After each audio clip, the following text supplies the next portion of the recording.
Muy buenas noches, estimados participantes. Bienvenido a la plataforma virtual del Ilustre Colegio de Abogados de Arequipa. El día de hoy nos encontramos en la ejecución del Diplomado de Derecho Administrativo, Gestión Pública y Delitos contra la Administración Pública, organizado por esta ilustre orden, en la cual también contamos con la presencia de nuestro coordinador, el doctor Uriel Astete, y sobre todo con nuestro docente capacitador, el doctor Fan Castañeda Méndez.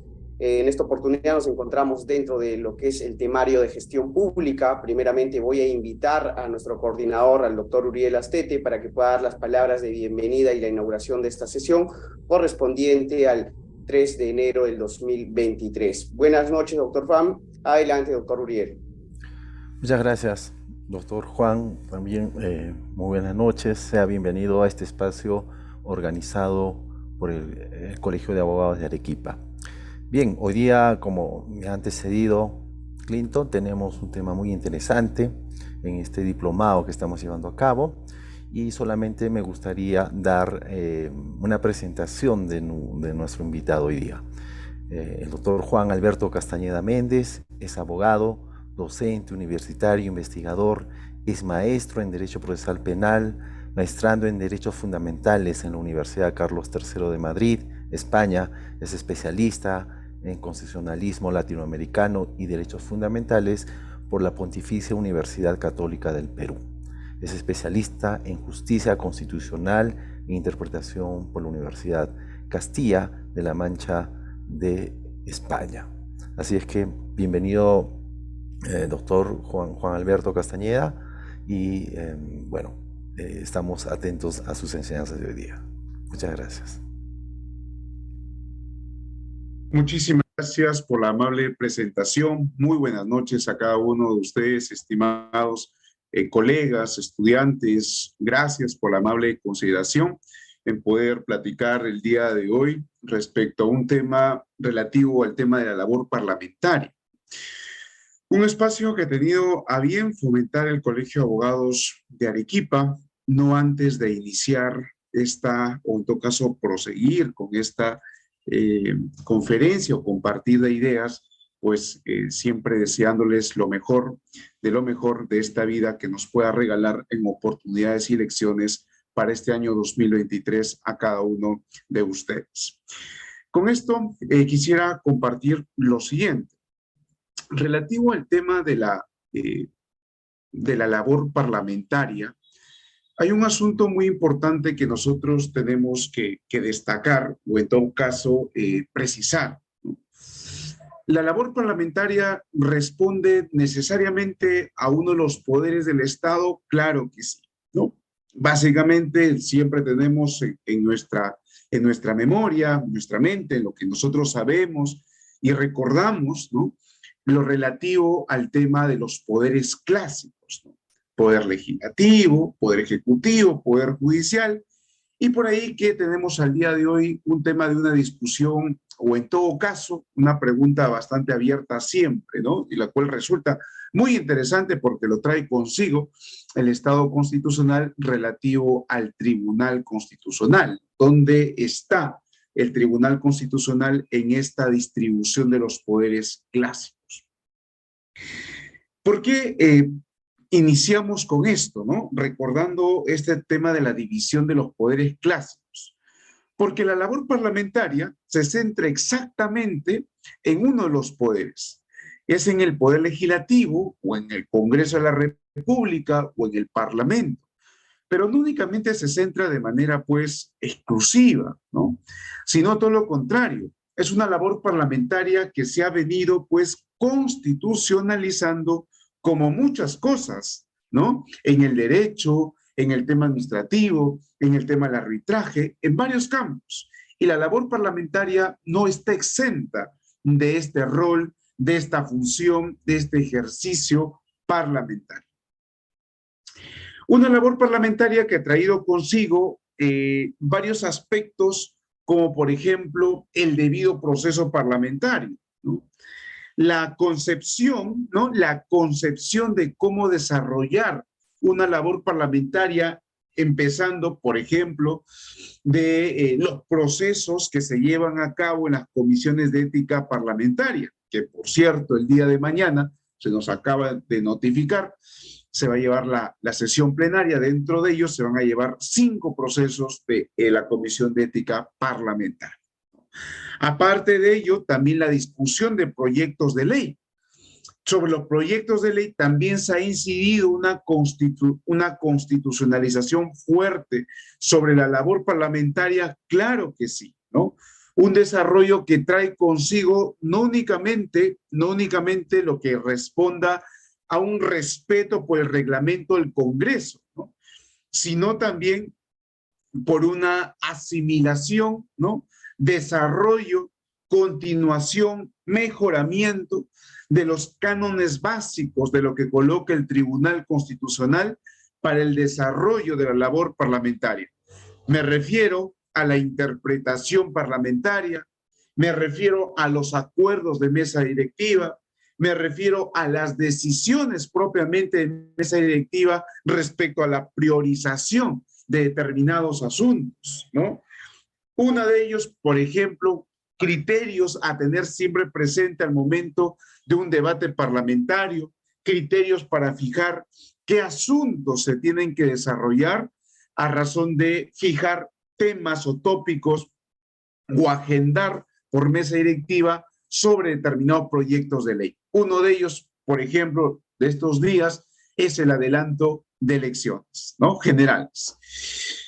Este asunto, este preludio o esta introducción que sirva para entender lo siguiente, ¿no?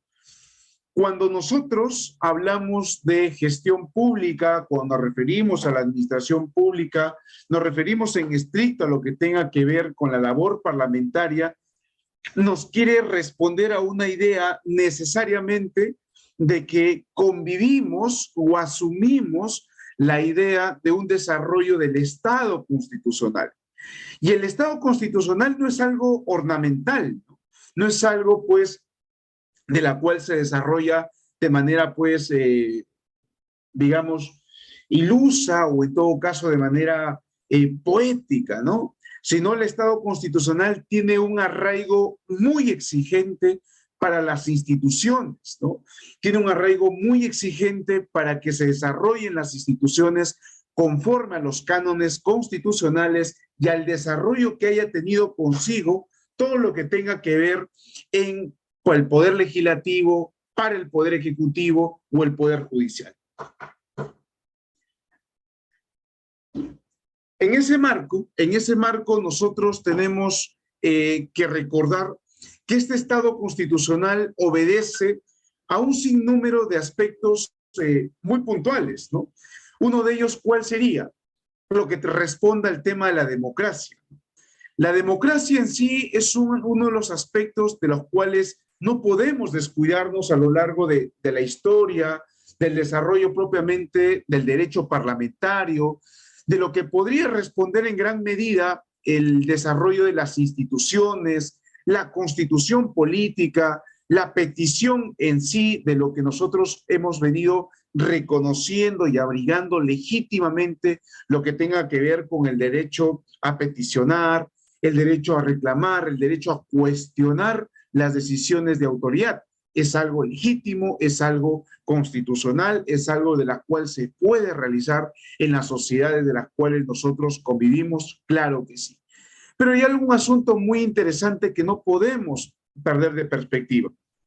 La democracia por sí es un elemento del cual no puede perderse de perspectiva en el sentido de que solamente sea un cúmulo, ¿no?, de derechos, ¿no?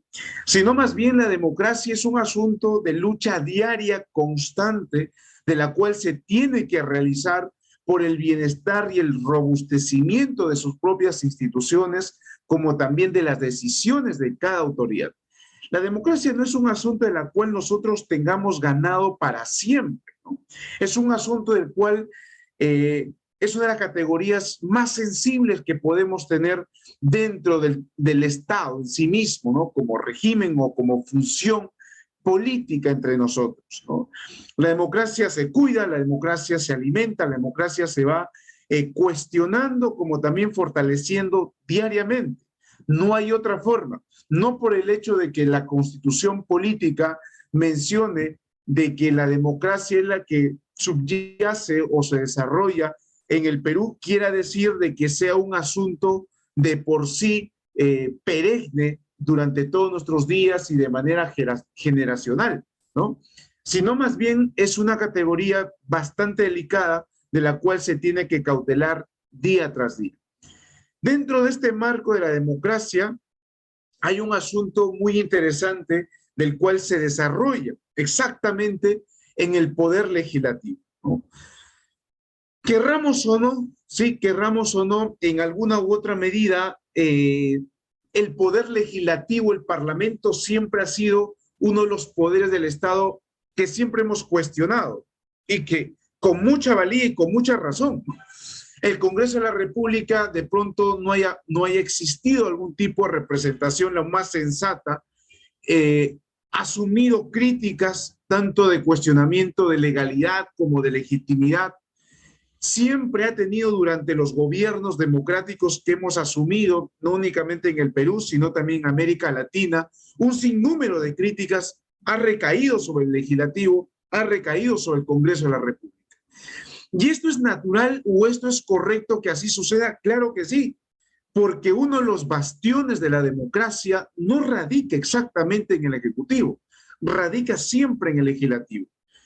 Y radica porque es justamente una de las instituciones de las cuales da el afronte o los mecanismos, ¿no?, de dinamicidad, de agilidad o de respuesta en algunos casos para que se concretice determinadas decisiones entre el poder político concentrado y también las decisiones que se puedan asumir o exigir por parte de la población. Es por eso que en este marco del desarrollo del legislativo en sus funciones de decidir, hacer, no hacer, cuestionamientos, existe algo que nosotros llamamos prácticas parlamentarias. Lo que ustedes están viendo en un cuadro pequeño, aquí, estas prácticas parlamentarias, siempre hemos de pronto quizás escuchado, y son estas prácticas parlamentarias que muchas veces pues han pasado desapercibidas, ¿no? En el sentido de que no se le ha dado de pronto la necesaria atención a esto, a pesar de que son a través de estas prácticas parlamentarias se asumen las decisiones más importantes que conforman la decisión última del poder legislativo. Como vamos a ver en unas diapositivas siguientes, vamos a indicar, asumir, a aceptar la postura de que las prácticas parlamentarias no únicamente son aquellas, pues, acuerdos políticos, ¿no?, sino todo lo contrario, son aquella fuente de derecho autónomo que tiene el legislativo para asumir decisiones desde las bancadas parlamentarias como también desde la mesa directiva. Esto es lo que tenga que ver, en principio, con estos iniciales 3 cuadros que merecían o merecen una explicación bastante concreta. Lo segundo responde a recapitular lo que tenga que ver con las funciones, ¿no? Si bien es cierto, el legislativo es un órgano productor de leyes, y así lo consagra la Constitución Política del Perú, no obstante hay que recordar o saber de que el legislativo tiene una de las funciones muy importantes a nivel de buscar de pronto un equilibrio en el poder. Pero no es una búsqueda de equilibrio de poder por llegar a un acuerdo político único y de manera exclusiva, sino que lo que se busca a través de un acuerdo o el equilibrio del poder es para que se pueda recapitular o en todo caso conseguir que la mayor capacidad representativa en las peticiones, problemas y necesidades de un país se pueda lograr en el menor tiempo posible. Y esto hay que ser francos, ¿no? El poder legislativo tiene una función muy fuerte todos los días a razón de hacer, ¿no? Siempre va en una clave de hacer, de satisfacer necesidades, corregir errores, atender prioridades, no únicamente en una sola materia, sino en diversas materias, ¿no?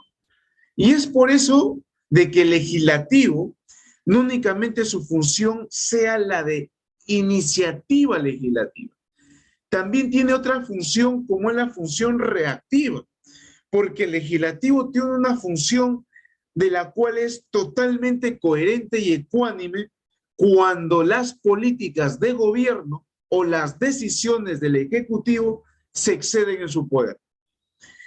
Una función que se le consagró al Parlamento o al Poder Legislativo para poder contrarrestar, o mejor dicho, para poder equilibrar el poder constitucional conferido desde la soberanía otorgada desde el pueblo.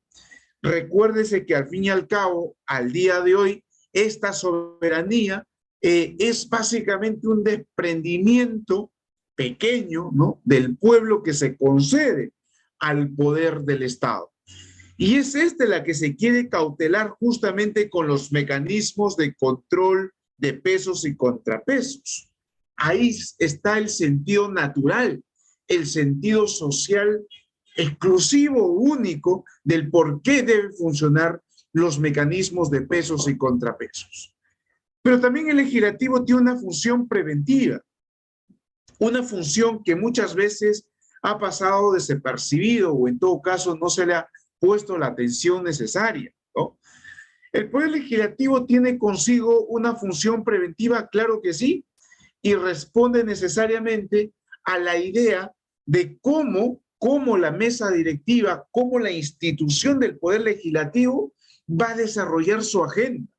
Así como el Ejecutivo tiene una política de gobierno, el Poder Legislativo también asume a través de su mesa directiva cuál va a ser el desarrollo, el íter, ¿no?, la orientación procedimental, política, presupuestaria inclusive, respecto a los objetivos institucionales del Parlamento. Tres funciones que tenemos que tenerlo siempre presente relativo al Poder Legislativo. No es únicamente un poder que incide en el tema de iniciativa legislativa, sino también es un poder reactivo, un poder que, si ustedes revisan, con ustedes conjuntamente recordaríamos, la historia de los parlamentos siempre ha estado presente, ¿no? Siempre ha estado presente, y no únicamente desde una posición de crítica, sino de una posición de restauración política. Y es que por ello, en muchas doctrinas, o en todo caso en alguna doctrina especializada sobre este asunto, ustedes podrán encontrar lo relativo a legislaturas reactivas, ¿no? Cómo es que los parlamentos han permitido a lo largo de la historia la sostenibilidad o la dinamicidad de la democracia en varios países de América Latina. Avanzamos un poco más. Y este asunto de las prácticas parlamentarias trae consigo una preocupación bastante interesante, ¿no? ¿Dónde lo ubicamos las prácticas parlamentarias? ¿Dónde están? Por ejemplo, mañana que se va a llevar la agenda del Pleno y que son varias cosas en realidad de las cuales se va a discutir, ¿no? Hay que identificarlas, ¿no? Por ejemplo, hay varios proyectos de ley, si no me equivoco son 5 o 6, por acá tengo la agenda, son 5 o 6, y varios de ellos pues han pasado por comisión, como también, por ejemplo, lo que se va a discutir por la Comisión de Ética Parlamentaria, que también son de 5 a 7 informes ya elevados, ¿no? Algunos cuestionados, algunos otros no, y de las cuales han pasado por un tema de una comisión. A lo que voy es de que un proyecto de ley, un informe propiamente, recae o responde necesariamente desde una comisión, ¿no? Recae o surge desde una comisión.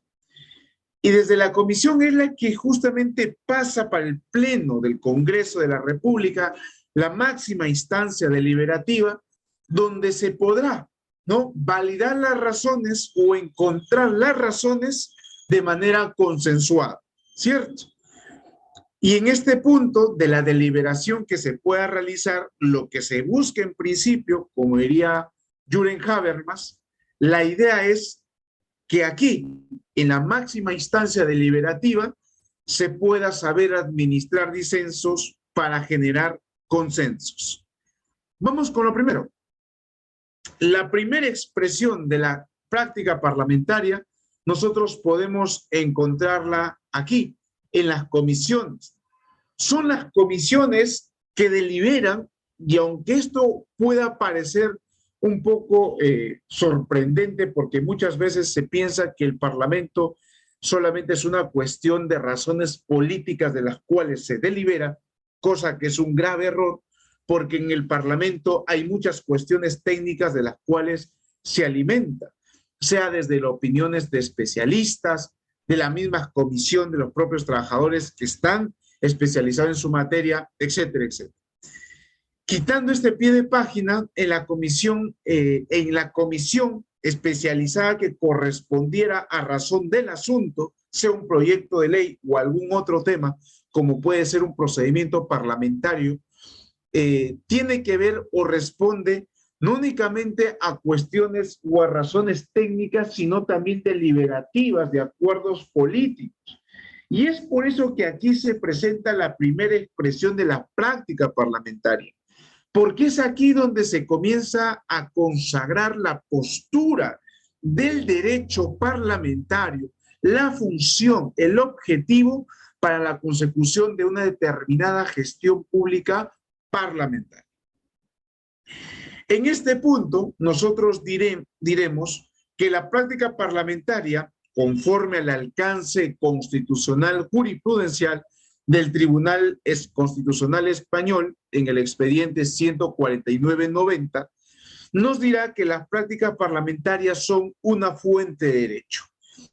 Que si bien es cierto, son aquellas prácticas reiterativas de costumbre, no obstante hay que recordar que las prácticas parlamentarias no son aquellas meras costumbres que se realizan pues en el Parlamento, sino son aquellas costumbres que por su propio asidero legal, parlamentario y también de continuidad en el tiempo, permiten de que éstas se conformen como un criterio orientativo normativo para las decisiones. Una especie de leading case, ¿no?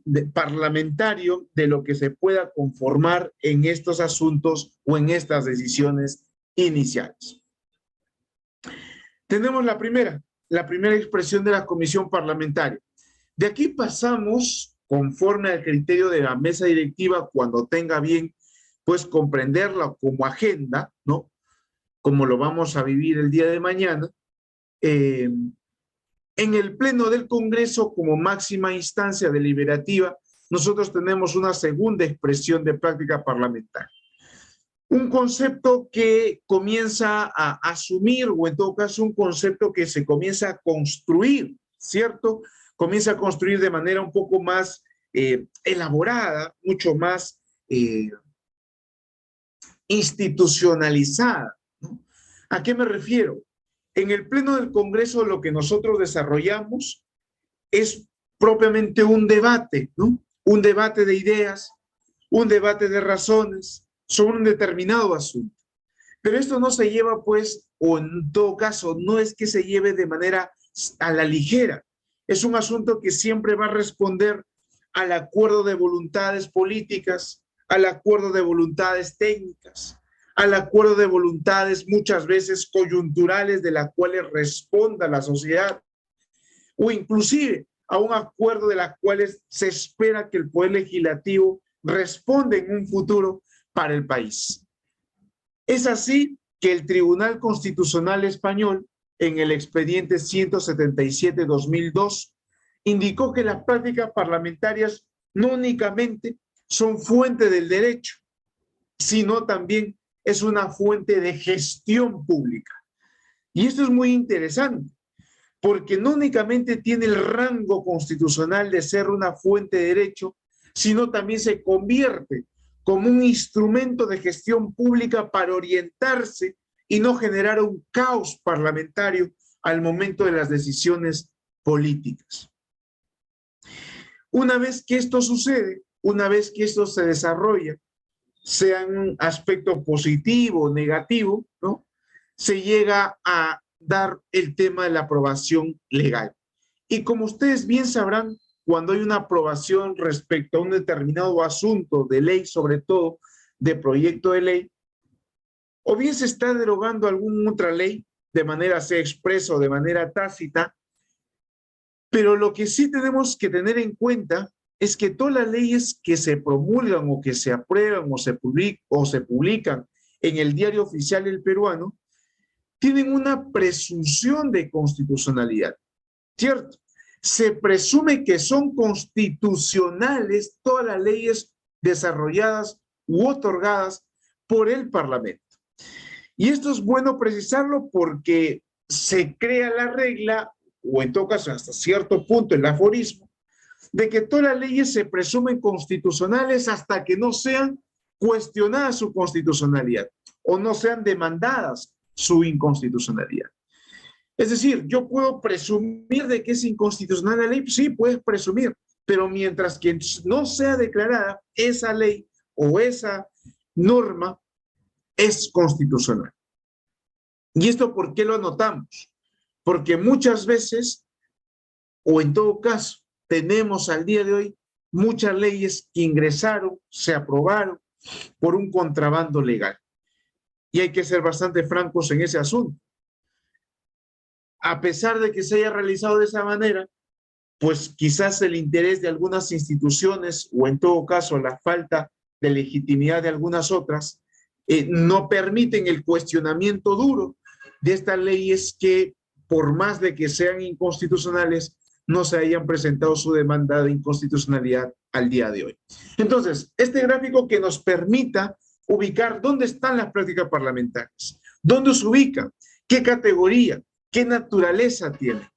Y en ese marco nosotros tenemos que evidenciarlo, ¿no? Como toda buena investigación, o mejor dicho, como toda investigación, ¿cuál es la necesidad de hablar de prácticas parlamentarias? ¿Por qué es necesario reconocerlas, saber su naturaleza, su concepto, dónde están, para qué inciden, por qué es importante saberlas identificar? Pues bien, porque a través de las prácticas parlamentarias es que tenemos lo que tenemos al día de hoy. Se aprueban los proyectos de ley, se aprueban los informes de comisión, de comisión especializada, los informes de comisión de ética parlamentaria, la famosa acusación, etcétera, etcétera, ¿no? Y es que es por estas prácticas parlamentarias que pasa todo el meollo del asunto, ¿no? Del cual muchas veces genera un descontento y otras veces, y muy pocas veces, quizás es una mala costumbre colectiva, siempre únicamente fortalecer el defecto y no maximizar la virtud, ¿no? No es que el Parlamento haga cosas maravillosas, pero al menos hay que reconocer que tiene algunos esfuerzos, no este, sino, o en todo caso, no únicamente este, sino todos los parlamentos hacen de alguna otra manera su esfuerzo por representar algunos intereses del pueblo o de la sociedad, ¿no? Defectos sí se tiene y la cual se tiene que corregir, claro que sí, pero hay que participar en este fomento. Y me refiero, por ejemplo, hay una gran queja y una gran desvalía, una gran angustia de que los proyectos de ley de algunos sectores, me refiero a las materias, no son cumplidas o no son desarrolladas. O en todo caso decimos que los proyectos de ley son mal desarrollados o mal hechos. Pues bien, si bien es cierto existe esta debilidad o defecto, la idea también es reconocer de que el ciudadano de pie, sea de manera individual o de manera colectiva, puede participar en el desarrollo o en todo caso en dicha corrección. Tanto de manera pues en las comisiones o a través presentando varias cuestiones de proyectos de ley, ¿no? El Congreso es un asunto del cual es permeable ciudadanamente hablando, de la cual se tiene que participar. No únicamente es elegir los representantes y de vez en cuando acordarnos a razón de su malestar y desconocer dicha representatividad. Él se elige, se fiscaliza, participamos conjuntamente con el Parlamento, corregimos conjuntamente, porque es así la labor. porque es así la representatividad. No es elegir cada 5 y 4 años y se acabó el asunto, sino elijo, soy responsable del voto, fiscalizo, participo y obviamente participo de la decisión o de la toma pública. Y para ello existen varios mecanismos de participación. Bien, volvemos aquí. La práctica parlamentaria hay que ubicarla pues a nivel problemático, ¿no? Ya lo hemos ubicado de manera conceptual, jurisprudencial, en donde está en ese procedimiento legislativo. Ahora es evidenciarlo la necesidad. Miren ustedes, la práctica parlamentaria no es un asunto único exclusivamente de lo que haya mencionado el Tribunal Constitucional Español, ¿no? Sino también responde, miren acá, al mismo articulado de nuestra Constitución política. Si ustedes se dirigen a revisar esta disposición constitucional, el artículo 94 de la Constitución política, verán de que existe un principio llamado principio de normación autónoma. Y el principio de normación autónoma es un principio de la cual permite en gran medida el desarrollo que la institución del Parlamento o del legislativo pueda desarrollarse a nivel, pues, de decisiones parlamentarias como mesa directiva, los acuerdos de la Junta de Portavoces, ¿no? El presupuesto, la reorganización administrativa, etcétera, etcétera.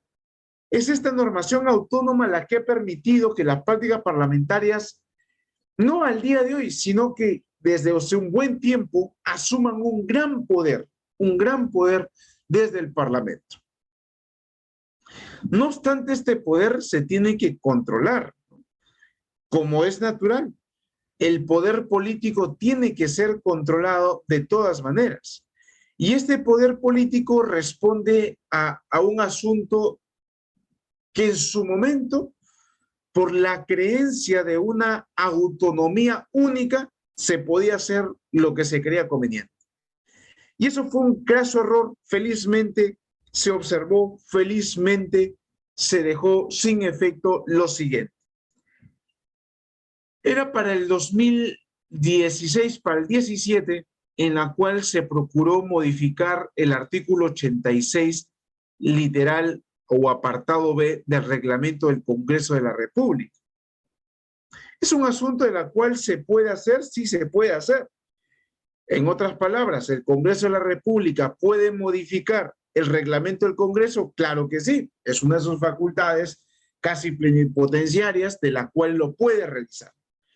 Lo modificó el artículo 86, literal E, a través de una resolución legislativa, claro que sí, pero lo que estaba modificando, y esto es contrabando legal, esto es un abuso de la prerrogativa constitucional de la práctica parlamentaria, es un abuso del principio de la normación autónoma, es de que esta modificación no únicamente estaba pues modificando lo que tenga que ver el asunto pues superficial o epidérmico, ¿no? De lo que tenga que ver con cuestiones procedimentales del Congreso de la República, sino más bien lo que estaba haciendo o lo que hizo el Parlamento al modificar el artículo 86 literal E, estaba modificando en estricto el artículo 174 y 122 de la Constitución Política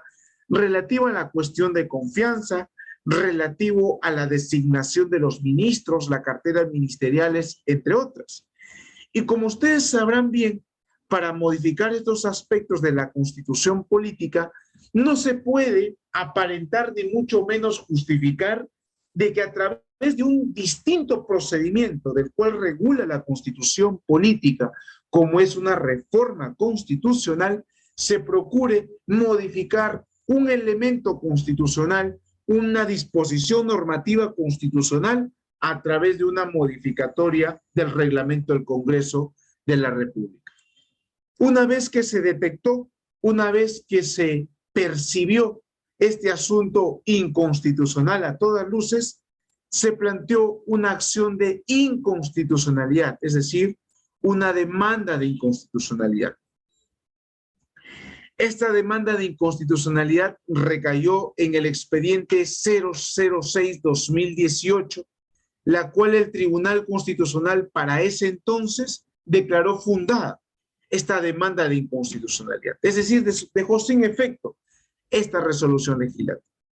Entonces, lo que quiero que vean, y que de pronto si lo tienen a bien revisar esta decisión constitucional del Tribunal Constitucional,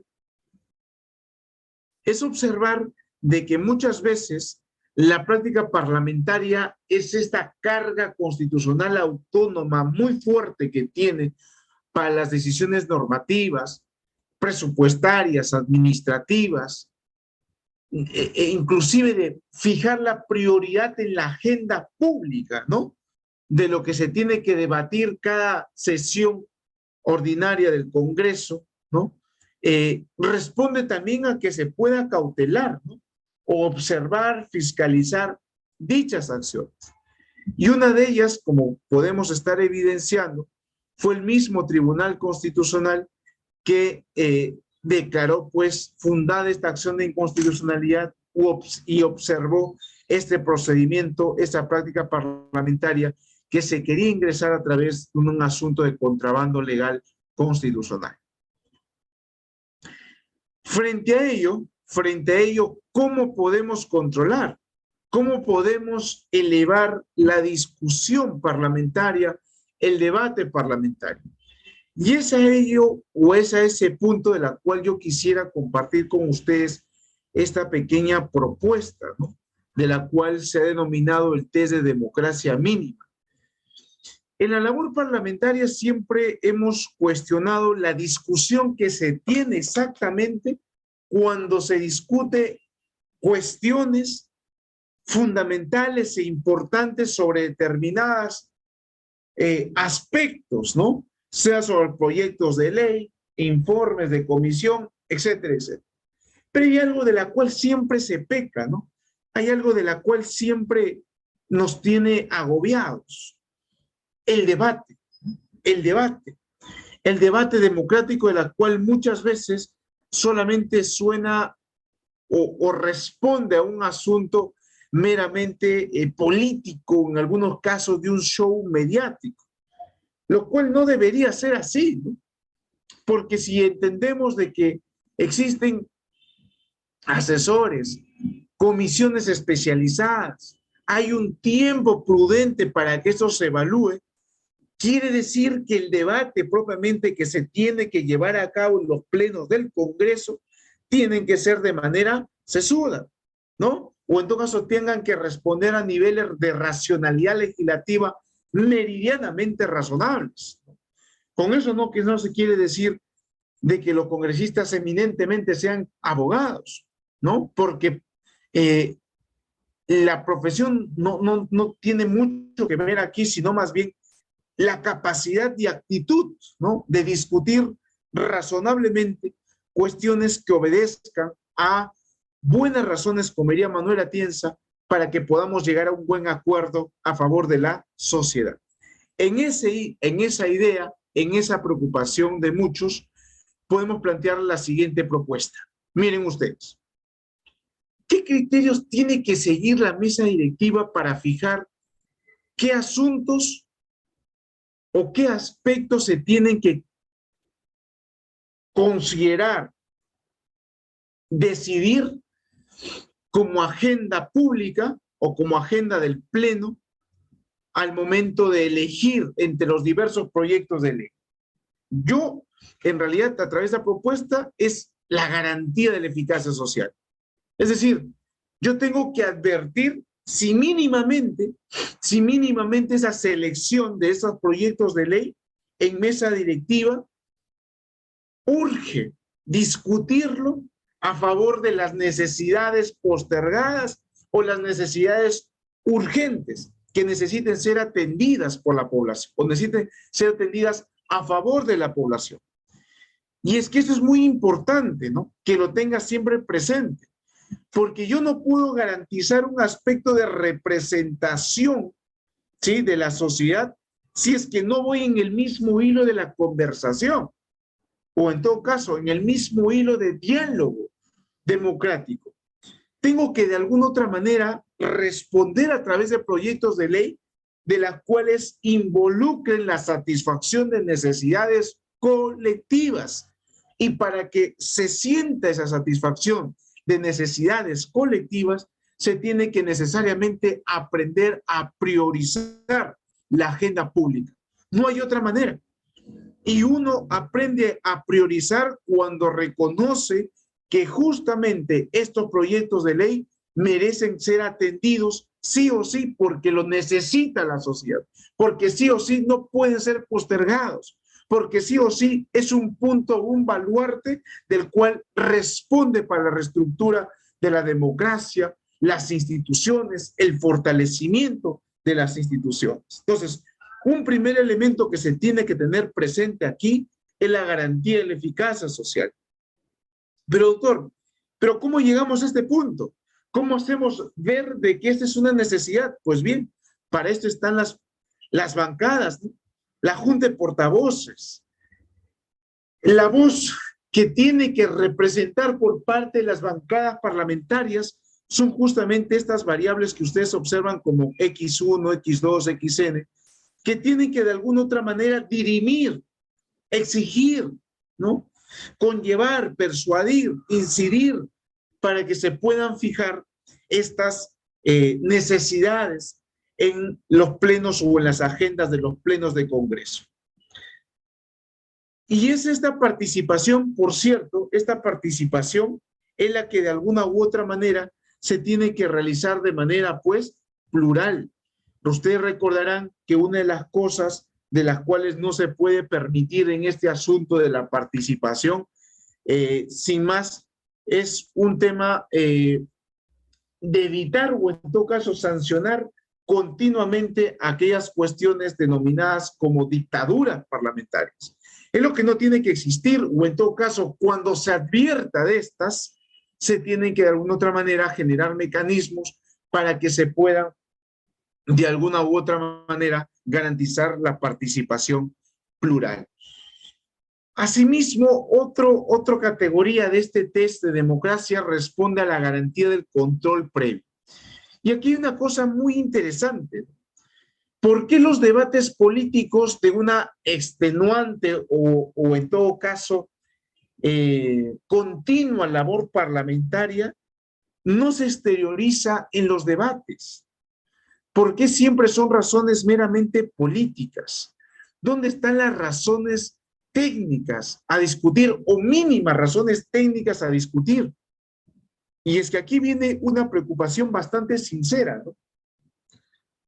Este asunto de la garantía del control previo, lo que se pide a través de este asunto, de esta propuesta, es de que mínimamente, lo que ustedes ven como Y1, Y2, YN, ¿no?, se puedan esgrimir o plantear como puntos de debate, sí o sí, que pueda dirigir el presidente del Congreso o la presidenta del Congreso, a fin de que se puedan conllevar a cabo o ser aquellos baluartes, ¿no?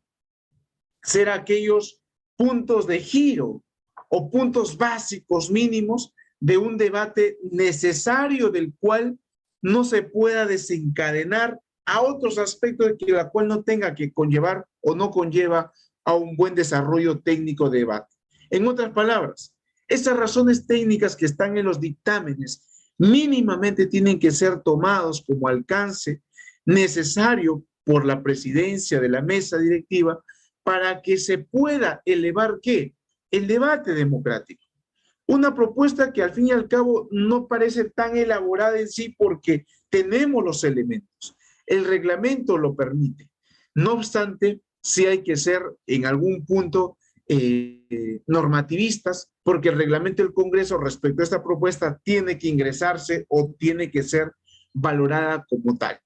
A lo que voy, y ahorita les muestro cómo quedaría la modificación del reglamento respecto a esta propuesta, es de que este asunto de incorporar razones técnicas a un debate necesariamente de índole parlamentario para aprobar un proyecto de ley o en todo caso advertir los errores o fracasos de este proyecto de ley, es de que de alguna u otra manera se pueda elevar lo que nosotros conocemos como la racionalidad legislativa.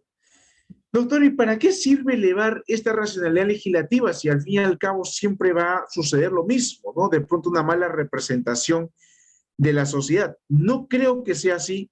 Ya hay en algunos países que se han ido mejorando este asunto.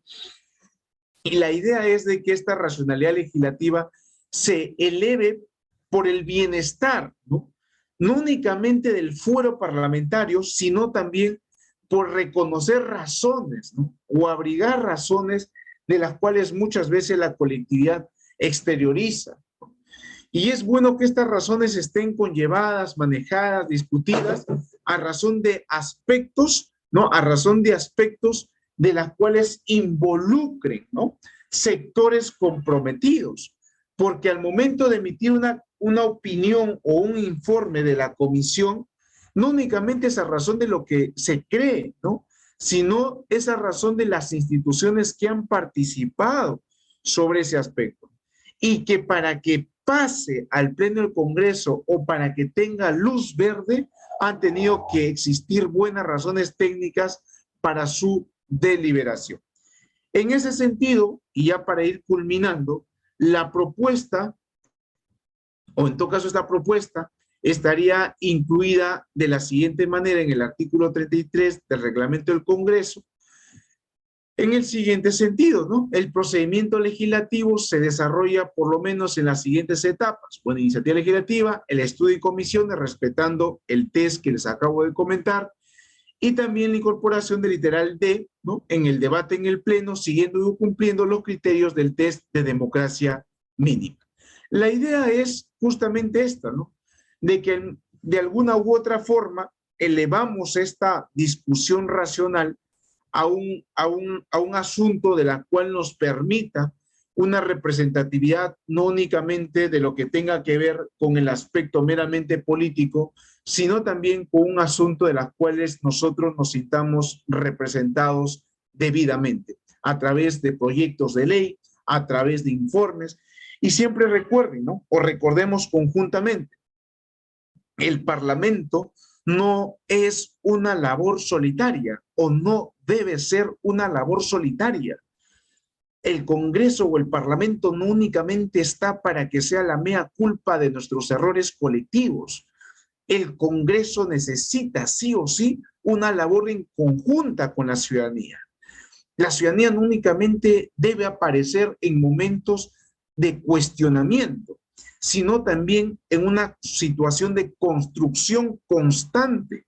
No hay obstáculo para no participar. No hay obstáculo para la cual desentendernos de la función pública. No hay una razón de la cual nosotros podamos desconocer que la representación es solamente de quienes elegimos, sino la representación está hecha también de nuestra preocupación. Ya de pronto podamos corregir en alguna u otra medida de que nosotros cuando elegimos no es únicamente el ejercicio de la ciudadanía el más pleno que tenemos, sino el más pleno es cuando fiscalizamos, participamos de la función pública. Un ejemplo muy puntual, ¿no?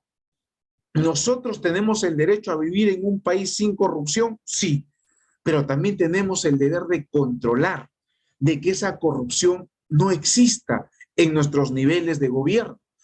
Al día de ayer, incluyendo también el día de hoy, se han asumido los nuevos autoridades, ediles, gobernadores, etcétera, y de estos se espera que obviamente no exista corrupción, sí, pero también lo que debemos esperar de nosotros es que participemos de la participación ciudadana, rendición de cuentas, ¿no? Que es ahí donde muchas veces se nos convoca y muy pocas veces participamos, ¿cierto? Entonces, la idea es que esta función pública, esta labor de la función pública y sobre todo el Parlamento, no pensemos que es una labor exclusiva y solitaria de quienes elegimos, sino todo lo contrario, es bastante solidaria y cooperativa, necesita mucho de nosotros. Muchísimas gracias y si hubiese alguna pregunta o comentario, yo quedo muy atento de ustedes. De lo contrario, muchas gracias.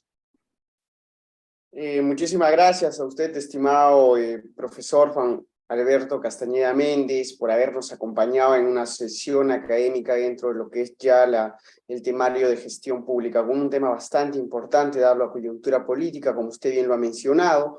Vamos a pasar a la ronda de preguntas. Las personas que tuvieran alguna pregunta que quieran formularlo a través del audio, pueden levantar la mano, y también quienes estén dejando a través de las preguntas a través del chat del Zoom, se les va a dar un tiempo luego para reformular la misma al doctor Juan Alberto Castañeda, a quien desde ya le agradecemos de antemano por estar el día de hoy en el ilustre Colegio de Abogados de Arequipa, apreciado profesor. Estamos verificando las preguntas a través del chat del Zoom. No tenemos ni observamos por ahora ninguna mano levantada.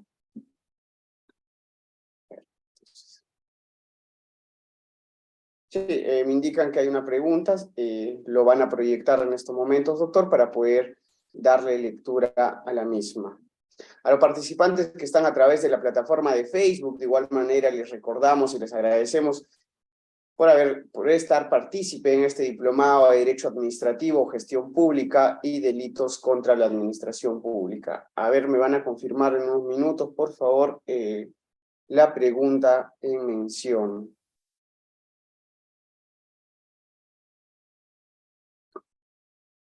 Ya, aquí está la pregunta, doctor, la formula la doctora Lisette Sánchez, quien nos dice agradecer por la ponencia. Si bien es cierto que los proyectos de ley provienen de comisiones y sobre todo un equipo técnico que trabaja detrás de normas que muchas veces necesitamos con urgencia, ahora bien, aun cuando estos dependen de la agenda de la mesa directiva, también es verdad que existen intereses políticos, como usted bien lo mencionó, nos dice la doctora Lisette Sánchez, doctor Juan Alberto.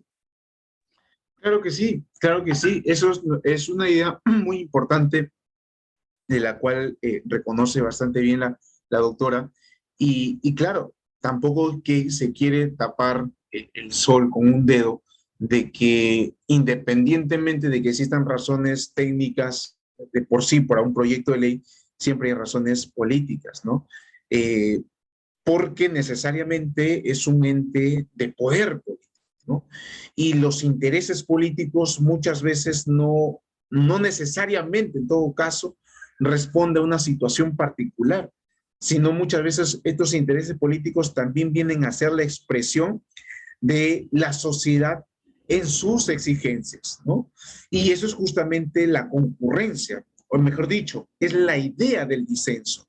Es decir, se llega a disentir, se llega a mantener una posición contraria porque justamente estos intereses promueven el debate y de la cual se tiene que guardar un punto coetáneo, un punto de encuentro para poder sacar adelante determinadas satisfacción de necesidades, ¿no? Y esto lo hemos visto a lo largo de nuestra vida republicana, claro que sí, en algunos escenarios de manera bastante bochornosa, y es que por eso justamente lo que se atiende con la propuesta, ¿no? De mejorar ese debate, ¿no? Donde de pronto las subjetividades se puedan eliminar un poco y elevar la racionalidad del debate en sí mismo, ¿no? Con razones técnicas que se puedan discutir, al menos mínimas, ¿no? De las cuales ha habido un esfuerzo o ha existido un esfuerzo por las comisiones precederas y las cuales, pues, que tenga un sentido, ¿no? De los informes de comisión en el debate. No es posible de que se haga todo un esfuerzo, todo un gran íter, ¿no?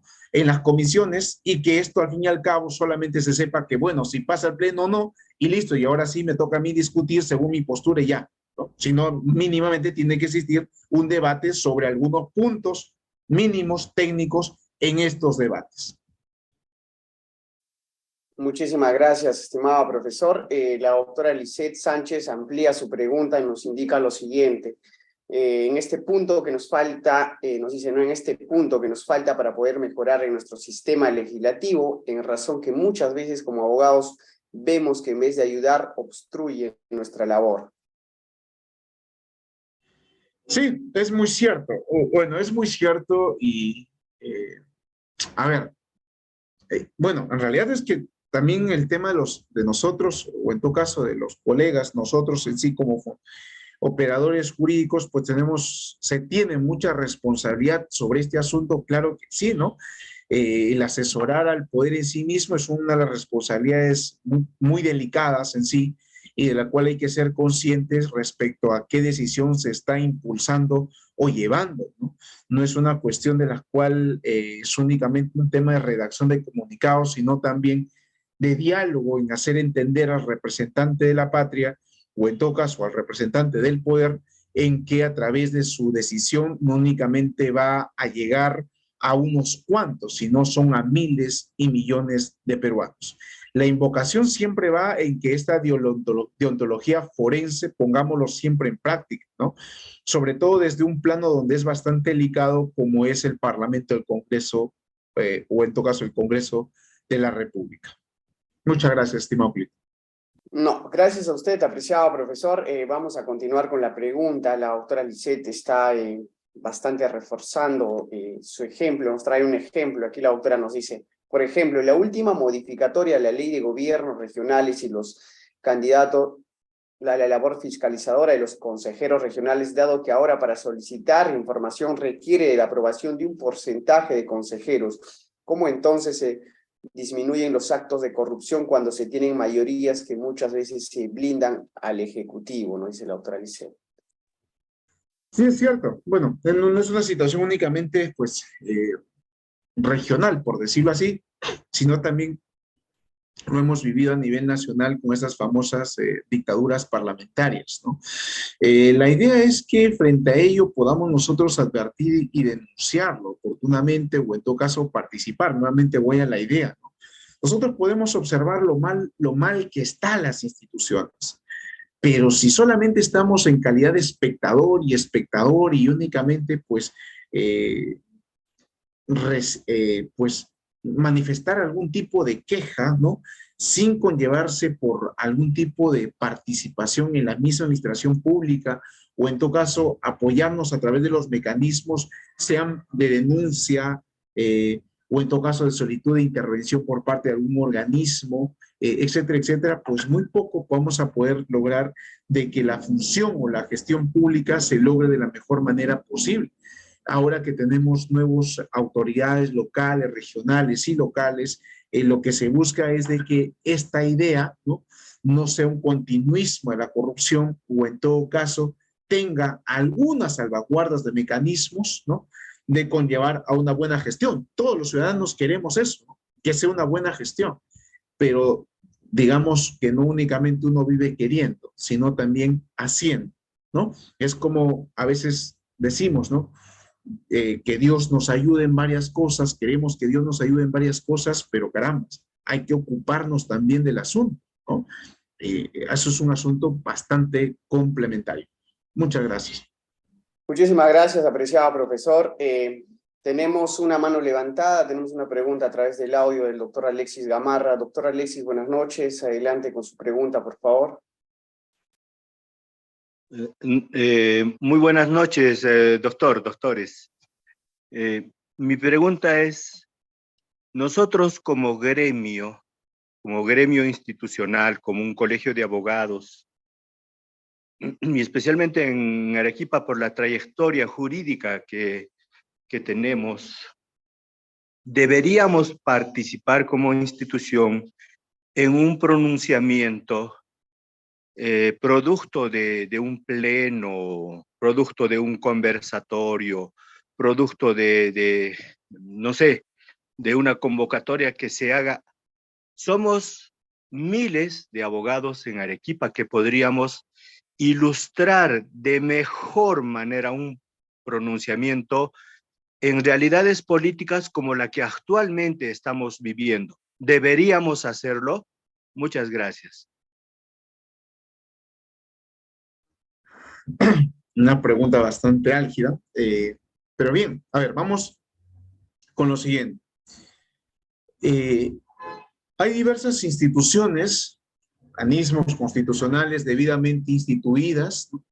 De las cuales tienen por su propia autonomía constitucional reconocida, en que pueden participar no únicamente del fomento de la cultura de la nación, sino también a través del cuestionamiento de las decisiones públicas, sean a través de acciones, por ejemplo, de inconstitucionalidad, que lo puede hacer bastante bien y de manera, pues, en consejo cada colegio de abogados, pronunciarse justamente en algunos aspectos políticos, académicos, claro que sí también.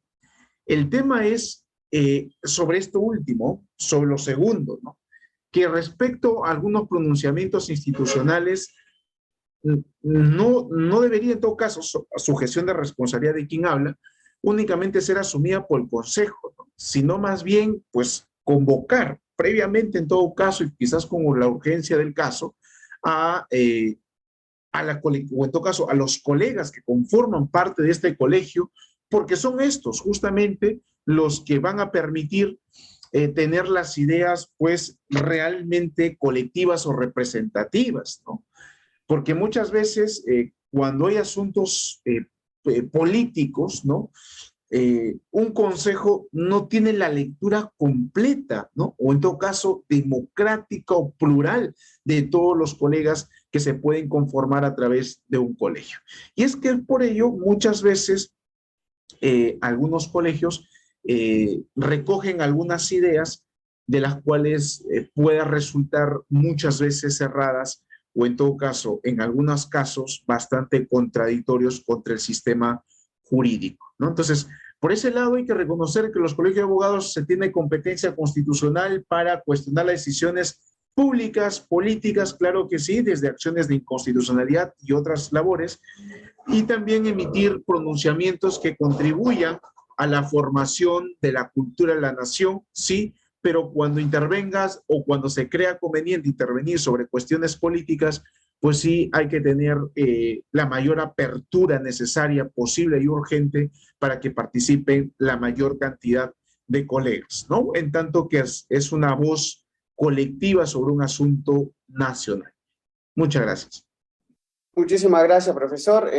Mientras duraba la pregunta del doctor, hay bastantes preguntas que se han formulado a través del chat del Zoom. Estimado doctor, a ver si me lo permite formular las mismas. El doctor Paolo Adriano nos dice: buenas noches. ¿Habría la posibilidad de que el control constitucional de las normas a emitirse se dé antes de su dación, cuando está en el Congreso, y no después, cuando ya ha sido emitido a través de acciones de inconstitucionalidad?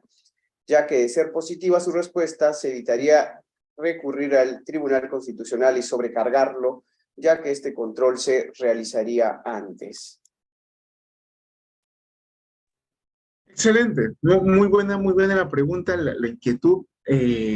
Inclusive creo que hubo una propuesta por ahí sobre este asunto, ¿no? Es una figura colombiana, bueno, natural. No obstante, si bien es cierto, se puede instaurar, ¿no?, como un control normativo constitucional sobre los proyectos y así evitar una recarga en el Tribunal Constitucional, ¿no? No obstante, hay que recordar también de que nosotros, o en todo caso el Parlamento o el Congreso de la República, tiene una comisión de constitución, de la cual tranquilamente se le puede exigir, o en todo caso incorporar esta función de control en sí mismo, o se presume que lo hace, ¿no? Pero sí, esta es una propuesta bien interesante. No voy con la idea de que se genere, ¿no?, en sí mismo una comisión en estricto, ¿no?, de este control, pero sí se puede adherir, ¿no?, o mejorar dentro de la función de la Comisión de la Constitución antes de una aprobación legal, ¿no? Y eso sería bastante bueno, aunque esto igual no quiere decir que quite la salvedad o quite la posibilidad de que se pueda interponer una demanda de inconstitucionalidad, sino más bien es un asunto de purificar, ¿no?, la promulgación de una determinada ley. Creo que sí, es una excelente idea. Muchas gracias. Muchísimas gracias, doctor. Vamos a continuar formulando la pregunta de la doctora Carito. Vamos a dar lectura a la misma. La doctora Carito nos dice: doctor, buenas noches, agradecer su ponencia. Quisiera consultar su posición sobre la ley 31-35-5, ¿cómo interpretar la cuestión de confianza que regula esta ley, que precisa términos como las materias de competencia del Poder Ejecutivo relacionado directamente a la concreción de su política general de gobierno, no encontrándose entre ellas las relativas a la aprobación o no de reformas constitucionales.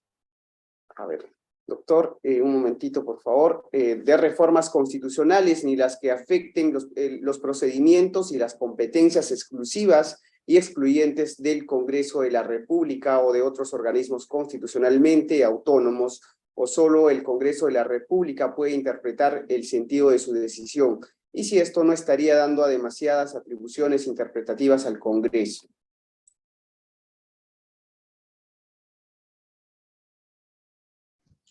Muy bien, muchísimas gracias, doctora Carito. Excelente la pregunta y propicia en realidad a razón de lo que haya sucedido, y seguramente podría existir algunos incidentes en algunos días, espero que no. A ver, el tema de la cuestión de confianza no es una cuestión de pronto deliberativa, a diestra y siniestra, ¿sí? ¿Por qué lo digo esto? Pues en el asunto de que en la cuestión de confianza, hasta cierto punto, se podía pues ligeramente interpretar como lo estimara el Congreso de la República o como lo estime el Ejecutivo, ¿no? Como en su momento sucedió cuando el premier del Solar, asumiendo algún curul en el Congreso de la República, planteó cuestión de confianza, ¿no? Recordaremos ese suceso del 2019. Pero posterior a ello tenemos una decisión del Tribunal Constitucional, que es justamente sobre la cuestión de confianza. Y digo que no se puede crear la cuestión de confianza en una situación deliberativa sin árbitro alguno, porque el Tribunal Constitucional ya tiene una interpretación estrictamente sobre esto, ¿no? Una de ellas, por ejemplo, ¿qué nos indica?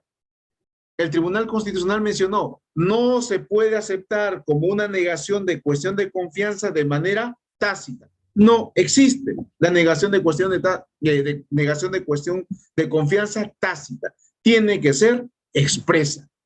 Uno, es una prerrogativa que, si bien es cierto, está una lectura que te otorga el Tribunal Constitucional, pero es una lectura también que marca la pauta para el Ejecutivo y para el Legislativo en cuándo tendrá que suceder una negación de cuestión de confianza.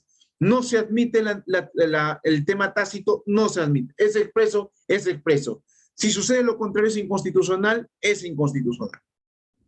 El proceso para una cuestión o en todo caso el planteamiento de una cuestión de confianza tiene que seguir el cauce natural. Si es que se quiere disolver el Congreso, claro que sí. Primera cuestión de confianza, segunda cuestión de confianza. Lo que ha hecho la ley es básicamente recoger la interpretación del Tribunal Constitucional e incorporar propiamente en el reglamento del Congreso de cuándo se tendría que habilitar determinada cuestión de confianza. Una de las cuestiones que no fue por interpretación del Congreso, sino fue por la misma interpretación del Tribunal Constitucional, que indicó, señores, la cuestión de confianza no se puede plantear a razón de cuestiones de reformas constitucionales.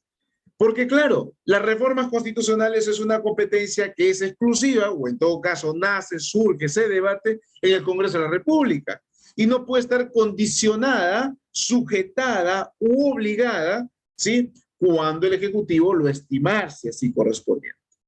Cosa que en su momento en el 2019 sucedió así, ¿no? Se quería sí o sí generar una reforma, y por lo tanto, como no se fue la primera, se planteó una segunda cuestión de confianza en la segunda y se disolvió, y de manera inclusive una cuestión de confianza tácita, ¿no? Entonces, lo que hace esta ley es básicamente recoger lo que indica o indicó el Tribunal Constitucional sobre la cuestión de confianza. Uno de ellos, de esos adherentes, ¿no?, de cómo se ha reglamentado esta interpretación del Tribunal Constitucional es respecto a la declaración de la cuestión de improcedencia. Si la pregunta es, ¿una improcedencia cuenta o suma como una negación de cuestión de confianza? No, porque la negación de cuestión de confianza tiene que ser necesariamente deliberada, ¿no? Como moción propiamente en el Pleno del Congreso. La improcedencia, como buenos abogados que somos, obedecen necesariamente a los requisitos de procedibilidad. No quiere decir que cuando, por ejemplo, me declaran improcedente una demanda, me están diciendo que me han declarado fundada o infundada mi demanda y por lo tanto hay un pronunciamiento de fondo. Eso es imposible, es ilógico desde la teoría general del proceso. Lo mismo sucede con el orden procesal parlamentario, ¿no? Si hay una petición de la cual es improcedente, no es que exista un pronunciamiento de fondo. Hay un pronunciamiento del cual está respondiendo en que no se puede plantear cuestión de confianza sobre reforma constitucional. ¿Sobre algún tipo de ley? Claro que sí, sí se puede. ¿Es una respuesta excesivamente interpretativa del Congreso? Vuelvo a reiterar, no, es una pauta que ya se ha fijado y se ha colocado por el mismo Tribunal Constitucional porque era necesario de repente fijarlo como un orden objetivo para que se delimite correctamente estas competencias relativo a la cuestión de confianza. Muchas gracias, presidente. Muchísimas gracias, estimados profesores. Así como hemos llegado a la parte final de la ronda de preguntas, si es que algún participante que está en la sala de Zoom, con los más de 190 participantes que estamos en estos momentos, no pueden levantar la mano por alguna circunstancia, pueden activar sus audios, están permitidos y poder formular alguna pregunta. Si es que no hay ningún audio prendido, doctor Rubo, buenas noches. Sí, buenas. ¿Me escucha bien? Adelante, doctor. Sí, quería hacer puntualmente 3 preguntas. Cuando decía el doctor las prácticas parlamentarias, sucede que este Congreso y los anteriores han dado resoluciones legislativas violando derechos fundamentales. El caso de Díaz Canseco es uno de ellos, ¿no es cierto? La Corte Interamericana de Derechos Humanos y además el Tribunal Constitucional han señalado que todos los congresos deben respetar el debido proceso parlamentario. Mi pregunta es, ¿cree usted que es más por venganza política que actúan los parlamentos sabiendo, cuando juramentan los congresistas, que deben acatar la Constitución del Estado o no? Y mi segunda inquietud es la siguiente, doctor. El Congreso es la casa de leyes del país, ¿no es cierto? Entonces, ellos dan leyes que todos debemos acatar, personas naturales y jurídicas. Sin embargo, ellos con frecuencia incumplen normas. Por ejemplo, para elegir al defensor del pueblo se pasan meses y años, igual en el caso del Tribunal Constitucional, pero no hay sanción.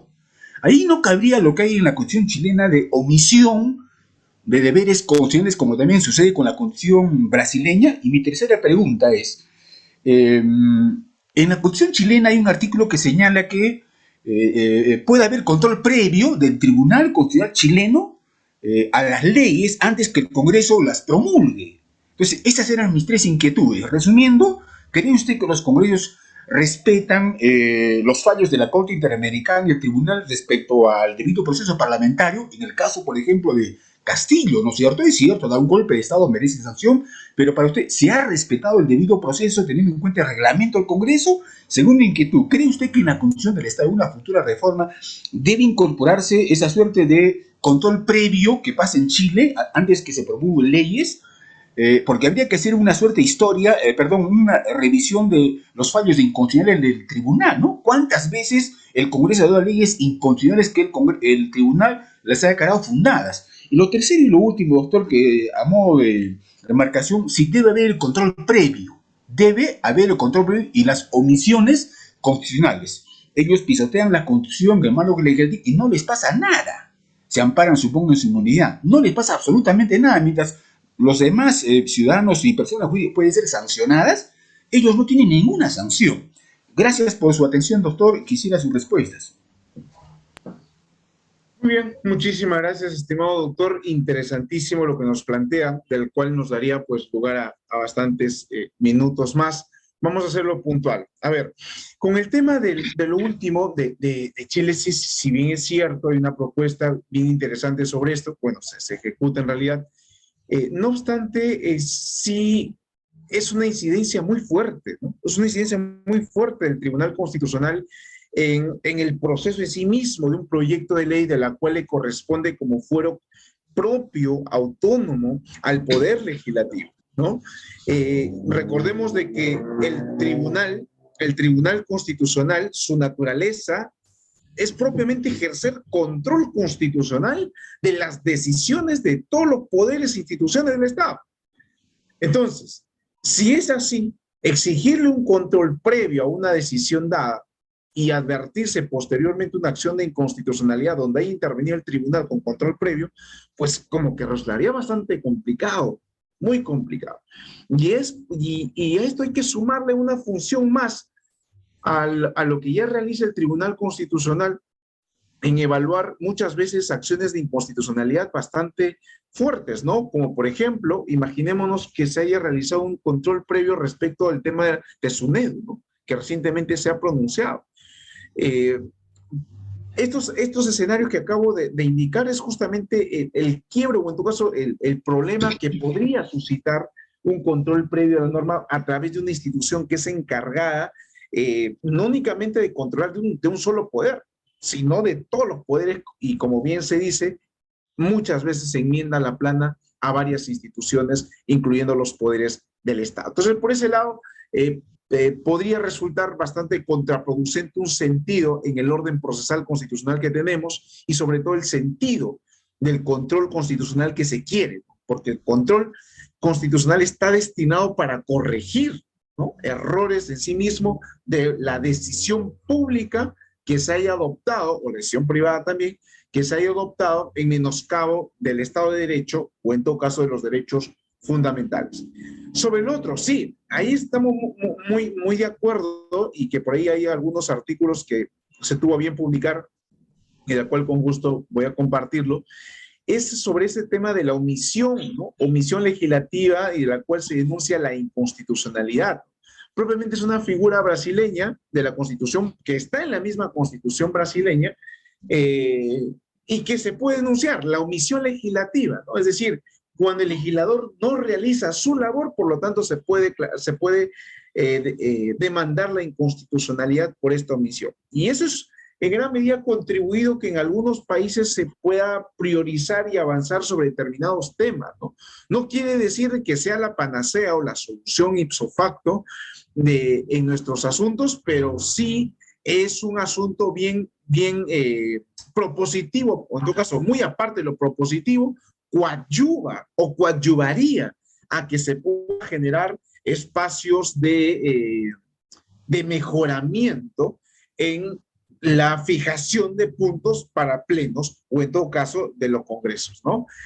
Y sobre el tema del debido proceso parlamentario, si bien es cierto, tenemos instituido varios aspectos procedimentales, incluyéndonos con directrices de la Corte Interamericana de Derechos Humanos, del Tribunal Constitucional, inclusive el mismo Tribunal Europeo, hay que recordar que el Congreso de la República, no podemos decir de que en todos los procedimientos funciona de alguna u otra manera, quizás desde una perspectiva de amenaza, ¿no? Porque, o en todo caso, desde algún otro aspecto subjetivo, porque es una cuestión de pronto no tan discrepante racionalmente hablando, pero sí lo que podemos decir es de que este procedimiento se puede evidenciar o se puede generar algún tipo de advertencia de respeto, ¿no? Cuando se desarrolle pues de manera objetiva, ¿no? Lo que se llevó, por ejemplo, el informe de indagatorio a través de un habeas corpus ante el Tribunal Constitucional, la razón del caso del expresidente Castillo, ¿no? En lo particular hay una gran discrepancia sobre este asunto con la decisión del tribunal, porque se cuestionó el no debido procedimiento parlamentario cuando aún estábamos en una fase indagatoria. Todavía faltaba el tema de la subcomisión, el informe mismo de la subcomisión de acusación constitucional, que se eleve propiamente, la comisión permanente podría confirmar o validar, luego el tema acusador, luego el pleno del Congreso, y etcétera, etcétera, ¿no? Entonces, ese procedimiento todavía tenía mucho trecho que recorrer, y por eso, por ejemplo, una de las razones en lo particular discrepaba con el Tribunal Constitucional en que se haya menoscabado algún tipo de la motivación parlamentaria o el debido proceso, en tanto que aún estábamos en una fase todavía indagatoria o de investigación, ¿no? Y por lo otro, el debido proceso, pues sí, es un asunto de la cual hay que, bueno, para no colocar la respuesta en una perspectiva política, solamente hay que recordar que el debido proceso se puede exigir siempre y cuando se reconozca que el poder del Estado lo puede realizar. Si desconocemos que el poder del Estado es una institución de la cual no garantiza nada, pues no tendría mucho sentido peticionar un debido proceso a quien tranquilamente procure en su momento totalmente disolver, ¿no? Muy bien, Clinton, muchísimas gracias. Muchísimas gracias a usted, estimado profesor Juan Alberto Castañeda Méndez, por estar presente el día de hoy en una sesión académica organizada por el Ilustre Colegio de Abogados de Arequipa. Le agradecemos de antemano, profesor. Finalmente, para ya retirarnos, sé que no estamos en una sesión académica netamente de derecho constitucional, pero doctor, para que los proyectos de ley no sean populistas, no caigan a ser simbólicos, ¿usted cree que debería existir la bicameralidad o en todo caso estos proyectos de ley deben ser elaborados por un equipo multidisciplinario que no solo esté conformado por un profesional de una determinada carrera? Bien, la bicameralidad es un asunto muy interesante, bastante interesante en nuestro país y del cual pues, nos podría contribuir a varios aspectos de avanzada, ¿no? No obstante, aquí pasa nuevamente por el mismo hecho de al menos poner en el debate, primero, antes de pensar en la bicameralidad, corrijamos lo que tenemos que corregir en la Constitución con algunas reformas puntuales, ¿no? Respecto, por ejemplo, del 117, con el tema de los requisitos para ser congresistas, o en todo caso en este tema de alguna exigencia, elevar un poquito más, ¿no? El piso para ser congresista, que nos haría bastante bien y fomentar es un debate bastante racional, ¿no? Porque acá no es un asunto de que la representatividad estaría mejor si es que tenemos dos cámaras, no. La idea es que la representatividad estaría mucho mejor o debería estar mejor que teniendo dos cámaras esté en capacidad de deliberar iniciativa legislativa y sobre todo que tengan la apertura democrática necesaria para contribuir con el país, dialogando con el Ejecutivo y sobre todo recogiendo esas posibilidades de representatividad que tiene siempre la ciudadanía de manera bastante legítima, ¿no? Muchísimas gracias, profesor. Finalmente, doctor, sé que no es un tema de materia constitucional.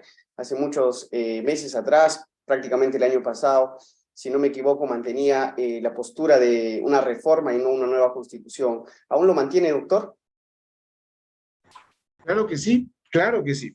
La constitución política, y que por cierto ya entramos a los 30 años, casi la misma edad de quien suscribe, 30 años de las cuales ha contribuido, no es por, y nuevamente acá reitero, no es el tema del origen o de la legitimidad que muchas veces se cuestionó, inclusive que se cuestionó a través del Tribunal Constitucional, ¿no? A razón de en qué época política se dio. ¿Por qué esto es bueno recordar? Porque la Constitución política no es el texto, y eso hasta cierto punto no es cansable, ¿no? Hay que repetirlo cuantas veces sea posible. La Constitución no es el texto. La Constitución, a razón de ese texto que tenemos, es conforme nosotros lo vamos viviendo, comprometidos con estos dispositivos constitucionales, intentando mejorarlas, advirtiendo que existen derechos, instituciones, democracia, conocerlas, ¿no? Discutirlas, ¿no? Esa es la Constitución, es dinámica, evolutiva, no se estanca en el tiempo. El texto no puede ser la Constitución en sí misma, y no porque se crea teniendo una nueva Constitución se va a mejorar absolutamente todo. Han pasado 30 años de la Constitución que tenemos y lastimosamente conocemos o reconocemos muy poco de lo que tenemos. Y como virtudes de la misma Constitución no sabemos ni cómo explotarlas. Y algunos defectos que tienen, inclusive muchas veces recae en un sinsentido de la explicación. Pero muy aparte, es que para cambiar una Constitución es que tenemos que tener un momento de discusión y reflexión. Y eso, sí o sí, se tiene que iniciar. Si es que queremos cambiar una Constitución, se tiene que iniciar desde estos foros académicos, de la universidad, desde los colegios, de abogados, una educación cívica tan necesaria de recobrar en las escuelas, ¿no? De que no únicamente los lunes cantar el himno nacional es parte de la Constitución, sino que saber de cómo se conformó de pronto nuestra historia peruana. Muchas gracias, estimado Pilton. Muchísimas gracias, estimado profesor. Con ello llegamos a la parte final. Agradecerle nuevamente a nombre del ilustre Colegio de Abogados de Arequipa, de nuestro coordinador, el doctor Uriel Astete, y de nuestro señor decano de la Orden. Muchísimas gracias, doctor. Muchas gracias a todos los participantes. Con nosotros será hasta una próxima oportunidad. Muy buenas noches con todos. Muchísimas gracias. Los mejores deseos para este 2023 y que el arquitecto del universo le siga cuidando hoy y siempre. Hasta pronto. Muchas gracias. Hasta pronto, profesor. Muchas gracias.